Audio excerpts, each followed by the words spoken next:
Mensahe TV.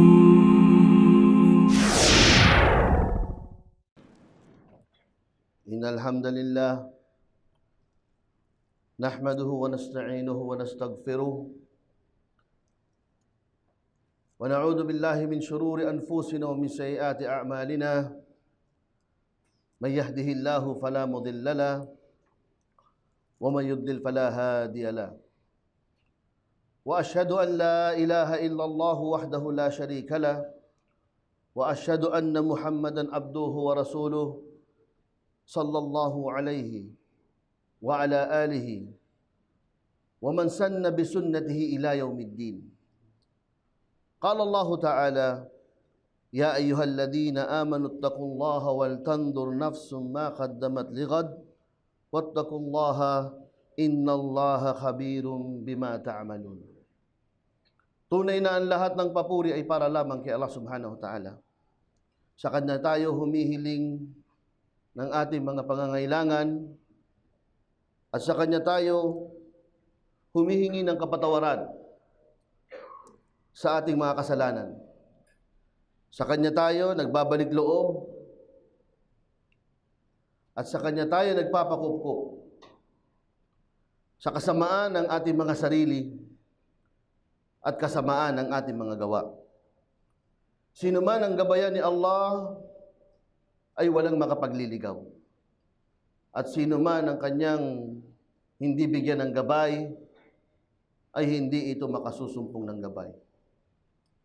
Tunay na ako'y sumasaksi na walang Diyos na karapat-dapat sa pagsamba, maliban lamang si Allah ang nag-iisa ang walang katambal.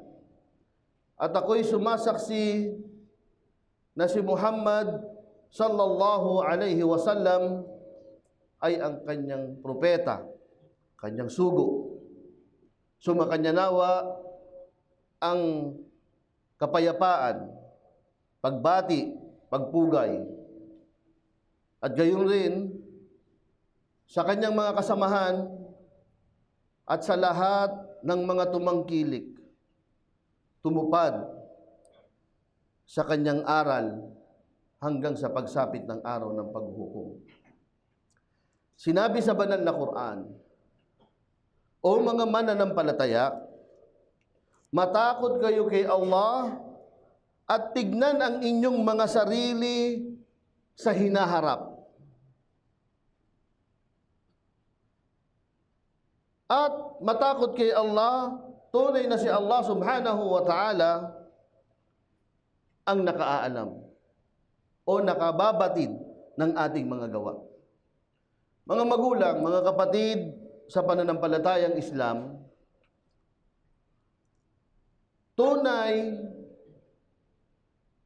na pinaghahandaan natin ang ating buhay dito sa mundo. Pinaghahandaan natin ito sa pamamagitan ng edukasyon, sa pamamagitan ng pagkakaroon ng matiwasay na buhay, sa pamamagitan ng pagkakaroon ng maayos na hanap buhay o trabaho. Pero ang sinabi ni Allah subhanahu wa ta'ala sa tafsir na, ya ayyuhalladhina amanu ittaqullaha wal tandur nafsun ma qaddamat lighad. Ang sinasabi ni Allah subhanahu wa ta'ala dito, o mga mananampalataya, ang tignan nyo anya sa mga sarili nyo, ang mga paghandaan anya ninyo ay ang mga sarili nyo sa hinaharap kapag tayo ay haharap na kay Allah subhanahu wa ta'ala. Tignan natin ang ating mga sarili, paghandaan natin ang ating mga sarili kung tayo ba ay handa nang humarap kay Allah subhanahu wa ta'ala. Sabi pa ni Allah sa banal na Quran, wa ma tadri nafsum madha taksibu gada wa ma tadri nafsum bi ayyi ardin tamut innallaha alimun khabir. Sabi ni Allah subhanahu wa ta'ala, ma tadri nafsum bi ayyi ma tadri nafsum madha taksibu gada. Sabi ni Allah, hindi natin alam kung ano ang magkakaroon tayo bukas sa hinaharap. Hindi natin alam na ngayon meron tayo, bukas wala. Ang lahat ng ito ay nasa kami ni Allah subhanahu wa ta'ala. Maaring ngayon mahirap ka, bukas mayaman ka. Maaring ngayon mayaman ka, bukas mahirap ka. Walang nakaalam niyan, si Allah subhanahu wa ta'ala lamang. At sabi pa ni Allah subhanahu wa ta'ala, wa ma tadri nafsum bi ayyi ardin tamut. Hindi rin natin alam kung saan lupalop, saan lupa tayo daratnan ng kamatayan. Kahit na anong gawin natin, na pangalagaan ang sarili natin, tayo man ay malusog, tayo man ay hindi malusog, nananatiling nasa kamay ni Allah subhanahu wa ta'ala ang mga bagay na to. Kaya ang para sa atin ay paghandaan. Totoo na hindi pinagbawal, nirekomenda ang paghandaan ng buhay natin dito sa dunya. Maging maayos ang pamumuhay natin, pero huwag nating kakalimutan na sobrang paghahanda dito sa dunya, nakakalimutan natin na may mas malaking dapat paghandaan. Na hindi natin alam na pwede tayong kunin ni Allah subhanahu wa ta'ala sa anumang oras, sa anumang kalagayan natin, na kahit na tayo pa ang pinakamayamang tao o tayo man ang pinakamalusog na tao dito sa lupa, pwedeng kunin tayo ni Allah subhanahu wa ta'ala sa anumang oras na itinakda niya. Kaya nga dapat paghandaan natin ito. Sabi pa ng Propeta Muhammad sallallahu alaihi wasallam, "Aktharu min dhikrin hadu min al-laddat." Sabi ng Rasul sallallahu alaihi wasallam, pagparamihin nyo ang pag-alala sa tinatawag na tagapagsira ng pleasure, o yung tinatawag na the destroyer of pleasure. Ano yun? Ay emote. Sabi ng Rasul sallallahu alaihi wasallam,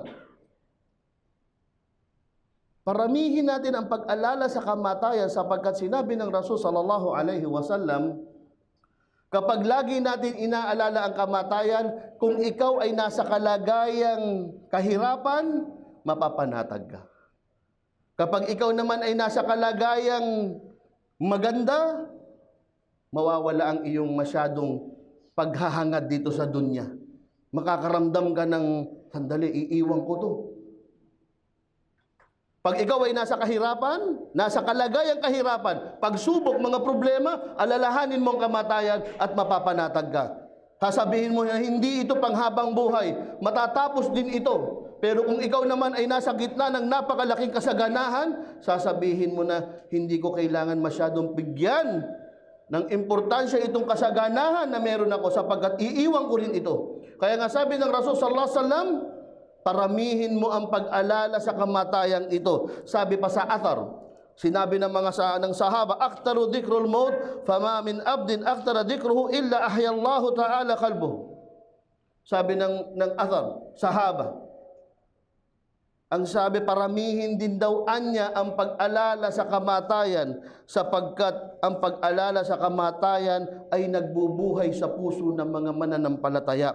At sinabi pa dito ng sahaba, ng athar, ay padadaliin sa atin ni Allah subhanahu wa ta'ala ang pagtanggap sa kamatayan. Pag-alala sa kamatayan, sapagkat naaalala natin ang kamatayan sa tuwing merong taong lilisan na malapit sa ating puso. Tuwing taong may lilisan na kasama natin, mga Muslim, kamag-anak, mahal sa buhay, naaalala natin na sooner or later, tayo naman ang pagdarasalan ng janaza. Hindi natin alam na ngayon malusog tayo, bata, walang pinipiling edad. Matanda, bata. Kapag tinakda ang oras mo, darating ang kamatayan. Kaya dapat natin laging isipin na daratnan tayo ng kamatayan, anumang oras ito darating sa atin. At ang paghahanda ng kamatayan ay binigyan tayo ng Rasul sallallahu alaihi wasallam ng isang napakagandang hadith. Napakagandang hadith na siyang maari nating gawing baon sa ating libingan. Na pinagbabala sa atin, o binigyan tayo ng kaalaman na tayo ay nabubuhay pa. Na ito'y gawin natin nang sa gayon maging baon natin sa ating libingan. Tunay na sa libingan, hindi mo mababaon ang kayamanan mo. Pamilya mo, asawa mo, hindi mo madadala lahat yan. Sasakyan, bahay, pagdating mo sa libingan, ikaw na lang na nakabalot ng puti. Wala lahat ng mga napundar. Nandun tayo at babalutin tayo ng puti at iiwanan tayo doon ng kahit na taong pinakamahal tayo. Iiwan tayo. Kaya nga sabi ng Rasul sallallahu alaihi wasallam, An Abi Hurairah radhiyallahu anhu anna Rasulullah sallallahu alaihi wasallam qala idza mata ibnu Adam inqata'a amaluhu ila min thalath. Sabi ng Rasul sallallahu alaihi wasallam, kapag namatay daw anya ang anak ni Adan, ay matitigil ang kanyang lahat ng gawain. Matitigil illa min thalath, maliban sa tatlo.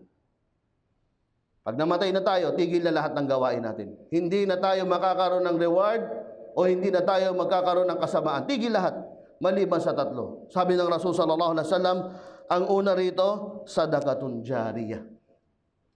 Unang-una. Pag magbabaon tayo sa ating libingan, paghahanda sa kamatayan, una, sadaqah jariyah. Ano ang sadaqah jariyah?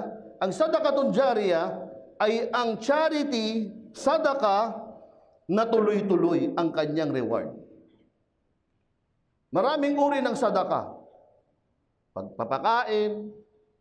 Pero ang sadaqatun jariyah, ibang klase, sapagkat ang benepisyo dito sa sadaqah na to ay patuloy ang reward. Anong halimbawa?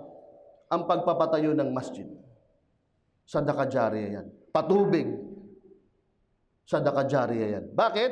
Kapag nagpatayo ka ng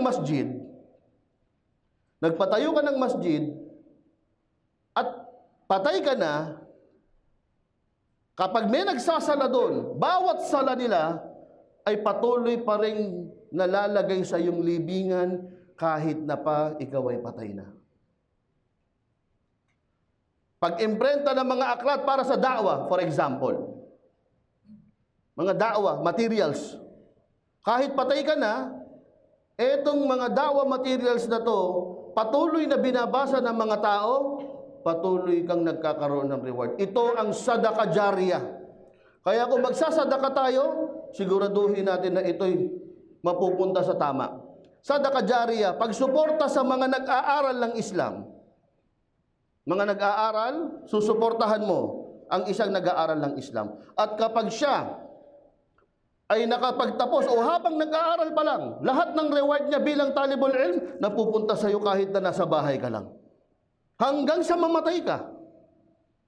Nasa bahay ka o nasa libingan ka na at patuloy ang pag-aaral niya dahil sa iyong sadaka o nagdadaawa na siya sa labas dahil sa iyong sadaka, ay patuloy itong nag-accumulate ng reward at nabibigyan ka nung kahit na ikay nasa libingan na. Sadaqah jariyah. Ito ang unang-unang binanggit ng Rasul sallallahu alaihi wasallam na kung gusto natin tumulong, dapat natin itong ilagay sa mga magbibigay at magkakaroon ng patuloy na benepisyo. At sabi pa ng Rasul sallallahu alaihi wasallam, ilmu yanfa'u bihi. Kaalaman na nagkaroon ng pakinabang benepisyo sa mga tao. Isang kaalaman. Hindi necessarily kailangan kaalamang Islamiko. Anumang kaalaman ang nakontribute mo at ito ay nagbebenepisyo sa tao, ay patuloy itong nagbibigay ng reward sa iyo kahit na pa ikaw ay nasa libingan na. Ano halimbawa ng kaalaman? Kahit na simple, sa isang balik Islam, na tinuruan mo mag-wudu, for example. Knowledge. Tinuro mo sa isang bagong Muslim, wudu. Sa bawat wudu na gagawin niya, meron kang reward. Kahit napatay ka na. Sala. Tuturuan mo ng sala ang bagong Muslim. At pagkatapos na patay ka na at nagsala ito, at kapag etong natuto sa iyo ay nagturo pa sa iba, at natuto pa ng natuto, ang lahat ng yun ay mapupunta ang reward sa iyo kahit na pa ikay ay nasa libingan na. Ito ang paghahanda sa kamatayan. Ito ang tinatawag na magandang uri ng insurance. Magandang uri ng investment sa atin. Hindi dito lang sa dunya. Investment para sa akhirah. Para sa kabilang buhay na nag-iipon ka ng mga reward na ganito. Lalo na kapag tayo ay nagsusuporta sa pagpapalaganap ng Islam. لِأَنْ يَهْدِيَ اللَّهُ بِكَ رَجُلًا وَاحِدًا خَيْرٌ لَكَ أَنْ يَكُونَ لَكَ حُمُرُ النَّعَمِ كما قال الرسول صلى الله عليه وسلم. Sabi ng Rasul sallallahu alaihi wasallam, ang may gabayan sa iyo na isang tao sa pamamagitan mo, hindi necessarily ikaw ang nagpaliwanag ng Islam. Kabahagi ka ron, nagsuporta ka doon, tumulong ka doon. Khairun laka ayyakuna laka humuman. Mas mainam pa na nagkaroon ka ng isang sinasabi nilang pulang kamelo sa panahon ng Rasul sallallahu alaihi wasallam, isang napaka mamahaling pagmamay-ari. At kabilang pa ito sa kaalamang nagbebenepisyo sa tao. Kahit hindi kaalamang Islamiko, isa kang engineer, nakaimbento ka ng isang bagay o nakagawa ka ng isang bagay na magdulot ng kabutihan para sa ating umma, para sa sangkatauhan. Ang reward mo dito ay patuloy kahit na pa ikaw ay nasa libingan na. Ito ang mga kaalaman na magbebenepisyo sa tao at patuloy kang magkaka-reward kahit na pa ikaw ay nasa libingan na. Ang sunod na sinabi ng Rasul sallallahu alaihi wasallam, aw waladun salih yad'u lahu. Pangatlo, ay ang anak na mabuti na idinudua ka kahit na ikaw ay nasa libingan na. Anak natin, na mapalaki natin na ayon sa pamamaraan ng Islamiko. Naging mabuting ama tayo. At lumaki siya. At pagkatapos ikaw ay patay na at nagdudua siya para sa iyo. Patuloy ang dua na to na darating sa iyo kahit na pa ikay nasa libingan na. At hindi doon nagsimula na dinua ka. Sapagkat titignan mo yun sa kung anong klaseng anak ang lumaki siya. Wala dun saleh. Hayaan natin mga anak natin lumaki na lumalabag sa Islam, hindi nagsasala. Hindi natin sila sinisita. Hindi natin sila sinasaway. Paano ka magkakaroon ng wala dun saleh? Kung yung anak mo ayaw magsala, o ikaw mismo hindi ka mabuting ehemplo sa kanya para magsala, para tumupad ng din. Anak mo magpapaalam sa iyo na pumunta sa madrasa, ayaw mo. Mga anak natin na gustong mag-aaral ng kaalamang Islamiko, ayaw natin. Mas gusto natin maging doktor, maging inhinyero. Paano ka makapagpapalaki ng waladun salih na kapag nasa libingan ka na, ay siya ang magdudua para sa kabutihan mo? Totoo, hindi masama mag-aral ng secular na kaalaman, pero ang mga kaalamang ito, hindi ka kayang isalba. Hindi ka kayang idua ng isang anak na doktor. Isang anak na doktor o engineer. Pero ang isang anak na maging mabuti, na tumutupad ng Islam, at dinudua ka, kaya ka isalba nito sa mga kasalanan. Mas magaling na ama kapag kaya niya yung dalawa. Nagawa niya yung anak niya na professional, engineer, doktor, at the same time, may alam sa Islam at tumutupad sa Islam. Mas malaking reward ang makukuha niya sapagkat may ilm yan paubihi at the same time, wala dun salih yad'u lahu. Dalawa. Knowledge na nagbebenepisyo sa umma at the same time, anak na mabuti na nagdudua para sa kanya. Mga kapatid at mga magulang, sa pananampalatayang Islam, itong mga sinabi ng Rasul sallallahu alaihi wasallam ay ilan lamang. Pero napakalaking benepisyo at paghahanda na kapag nagawa natin, ito yung sinasabing meron tayo kahit papaanong handa at harapin ang kamatayan sa anumang oras na dumating sa atin ito.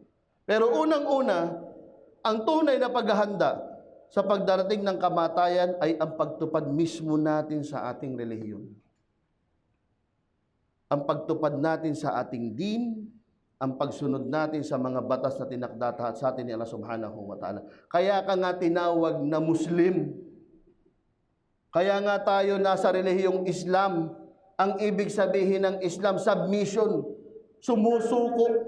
Ang isang Muslim, sinuko niya ang kanyang sarili sa mga kautosang itinakda sa kanya ni Allah subhanahu wa ta'ala. Kapag ginawa natin yon, sinuko natin ang lahat-lahat kay Allah subhanahu wa ta'ala, wallahi al-azim, yun ang pinakamalaking paghahanda sa kamatayan. Wa aqulu qawli hadha wa astaghfirullah li wa lakum wa lisa'iril muslimin min kulli dhanb fastaghfiruhu fa innahu huwal ghafurur rahim. Astaghfirullah.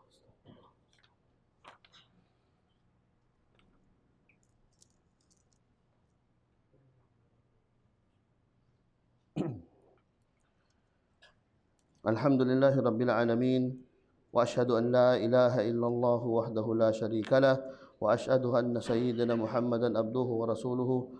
Allahumma salli wa sallim wa barik ala sayyidina Muhammadin wa ala alihi at-tayyibin at-tahirin wa ala ashabi ajma'in wa ala tabi'ina lahum bi ihsanin ila yaumiddin. Sinabi ng Rasul sallallahu alaihi wasallam sa isang hadith na inulat ni Ibn Umar radiyallahu anhu, ang sabi, kun fid dunya ka'annaka gharib o abirus sabil. Sabi ng Rasul sallallahu alaihi wasallam, maging estranghero ka dito sa mundo o isang manlalakbay. Sabi ng Propeta Muhammad sallallahu alaihi wasallam, turingin natin ating mga sarili na estranghero dito sa lugar natin. Estranghero in a sense na hindi tayo mananatili dito panghabang panahon. At sabi pa ng abirus sabil ay isang taong humimpil lang. Humimpil sa isang lugar at ginawa ang kanyang ilang mga gawain at umalis na. Yun ang buhay sa dunya.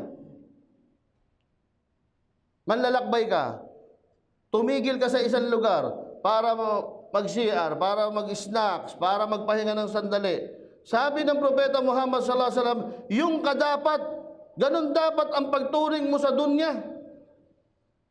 Hindi yung buong paglalakbay, yung pagtigil lang. Yun lang ang panahon natin sa dunya. Yun ang abirus sabil. Pag ganun ang pagturing natin, alam natin na merong destinasyon na dapat paghandaan ng kamatayan. Mas magiging magaang at madali sa atin lahat. At sabi pa ni Ibn Umar, sa pagpapatuloy ng kanyang pagsasalita, ang sabi, Ida amsayta fala tantadirus sabah, wa ida asbahta fala tantadirul masa. Ang sabi, kapag inabutan ka ng umaga, huwag mo nang asahan na daratnan ka ng gabi. At kapag dinatnan ka ng gabi, huwag mong aasahan na daratnan ka ng umaga. Ganito ang attitude.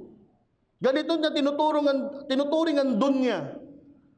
Na ngayong umaga pagising mo, don't expect na daratnan ka ng gabi.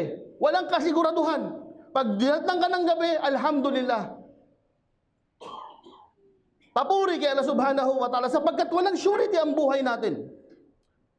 At kapag dinatnan ka ng gabi, huwag mo naman datnan ng umaga. O huwag mo naman asahan daratnan ka ng umaga. At kapag dinatnan ka, alhamdulillah. Sapagkat walang kasiguraduhan kung kailan tayo kukunin ni Allah subhanahu wa ta'ala. At sabi pa, sa pagpapatuloy ng binanggit ni Ibn Umar, sabi niya, wakhud min sihhatika li maradik wa min hayatika limautik. Sabi niya dito, samantalahin mo ang iyong kalusugan bago padatnang ka ng karamdaman. Samantalahin natin. Huwag yung pag malakas tayo ay sinasamantala natin ang ating mga sarili sa mga bisyo. Sinasamantala natin ang mga sarili natin na sa mga masasamang bagay. At samantalahin natin na gumawa ng kabutihan habang nabubuhay pa tayo. Sapagkat kapag dinatnan tayo ng kamatayan, hindi na natin ito pwedeng hilingin na ibalik tayo. Pag tinakda na ni Allah subhanahu wa ta'ala na tayo ay mamamatay, hindi na natin kayang ibalik ang ating buhay. Hindi ito parang computer games na may 3 buhay ka, na pwede mong i-reset pagkatapos mong mamatay. Wala, 1 beses lang tayo. Pag kinuha tayo, tapos na. At sabi pa ng Quran, kullu nafsin da'ikatul maut. Wa innama tawaffawna ujurakum yawmul qiyamah faman zuhziha 'anil nar wa udkhilal jannah faqad faza wa mal hayatad dunya illa mata'ul ghurur.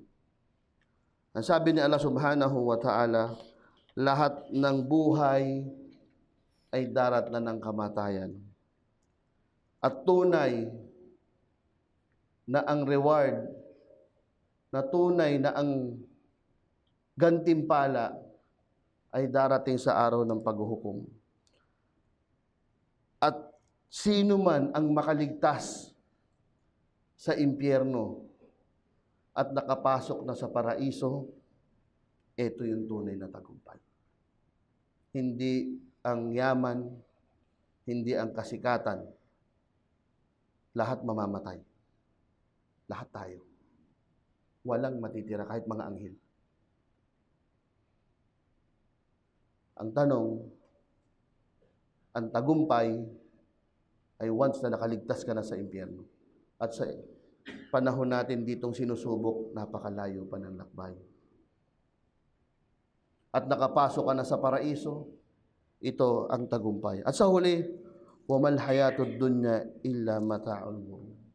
At wala itong dunya na to maliban sa mapanlinglang kasayahan. Mata'ul ghurur. Deception. Hindi yan panghabang buhay. Dunya, hindi ito ang panghabang buhay. Mawawala ito. Deception ito. Mata'ul ghurur, sabi ng Quran. Para bang hallucination lang siya. Nandyan lang siya, mawawala siya anytime. Ito yung dunya na meron tayo ngayon. At ang ating huling destinasyon ay ang pagbabalik natin kay Allah Subhanahu wa Ta'ala. Ang pagbabalik natin sa Kanya, it's neither tagumpay sa Jannah o pagkasawi sa impyerno.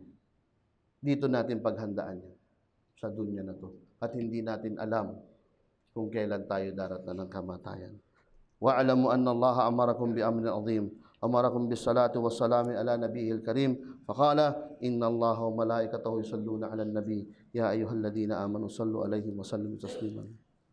Allahumma salli ala Muhammad wa ala ali Muhammad kama sallaita ala Ibrahim wa ala ali Ibrahim fil alamin innaka Hamidum Majid. Wa barik Allah Muhammad wa ala ali Muhammad kama barakta ala Ibrahim wa ala ali Ibrahim fil alamin innaka Hamidum Majid. اللهم أصلح لنا ديننا الذي هو عصمة أمرنا وأصلح لنا دنيانا الذي فيها معاشنا وأصلح لنا آخرتنا الذي فيها معادنا واجعل حياة زيادة لنا في كل خير واجعل الموت راحة لنا من كل شر اللهم إنا دعوناك فاستجب لنا دعاءنا فاغفر لنا ذنوبنا وإسرافنا في أمرنا اللهم اغفر للمؤمنين والمؤمنات الأحياء منهم والأموات برحمتك يا أرحم الراحمين ربنا آتنا في الدنيا حسنة وفي الآخرة حسنة وقنا عذاب النار إن الله يأمر بالعدل والإحسان وإيتاء ذي القربى وينهى عن الفحشاء والمنكر والبغي يعظكم لعلكم تذكرون اذكروا الله العظيم واشكروه يزدكم واستغفروه يغفر لكم واتقوه يجعل لكم من أمركم مخرجا وأقيموا الصلاة.